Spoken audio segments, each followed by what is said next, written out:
Hi నమస్తే అండి. Supreme కన్స్ట్రక్షన్స్కి స్వాగతం. నేను ఇవాళ మీతో అనేకమైన విషయాల గురించి పంచుకుందామని చెప్పేసి మీ ముందుకు రావడం జరిగింది. అందులో ముఖ్యంగా స్లాబ్ వేసేటప్పుడు వచ్చే ప్రాబ్లమ్స్ గురించి నన్ను ఎక్కువ మంది అడుగుతూ ఉంటారండి.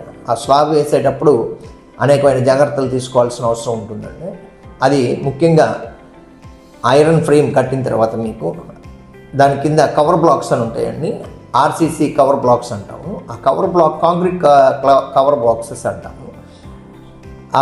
ఆ చిన్న బ్రిక్స్ని అంతకుముందు మనం ఏంటంటే ఒక సిమెంట్ పెట్టి మనం ముందుగానే స్లాబ్కి ముందు రోజు మనం ప్రిపేర్ చేసుకునేవాళ్ళం. కానీ ఇప్పుడు రెడీమేడ్గా రావడం కూడా జరిగిందండి. అందులో కూడా మంచి క్వాలిటీ ఉన్నవి తీసుకోవాల్సిన అవసరం ఎంతైనా ఉంటుంది. ఎందుకంటే ఐరన్ స్ట్రక్చర్ మనం గబ్బాలను దించేటప్పుడు అవి బ్రేక్ అయిపోతూ ఉంటాయండి. అలాంటి బ్రేకేజెస్ ఏమీ లేకుండా కూడా చూసుకోవాలి. ఇప్పుడు అనేకమైన స్లాబులు ఇప్పుడు నేను ఇమేజ్లో చూపిస్తున్నట్టుగా మీకు ఈ ఇమేజ్లో ఏమవుతుందంటే మీకు స్లాబ్ పెచ్చులు ఊడిపోయినట్టు కనిపిస్తుంటుందండి. ఈ స్లాబ్ పెచ్చులు ఊడిపోవటం అనేది ఎలా జరుగుతుంది అని అంటే అండి, ఈ కవర్ బ్లాక్స్ పెట్టుకోవటం వల్ల జరిగే ప్రాబ్లమ్స్ అండి. స్లాబ్లో మీకు కవర్ బ్లాక్స్ పోషించినంత నైపుణ్యత అవి మనల్ని సంరక్షిస్తాయి అని చెప్పడంలో ఎటువంటి ఇది లేదండి.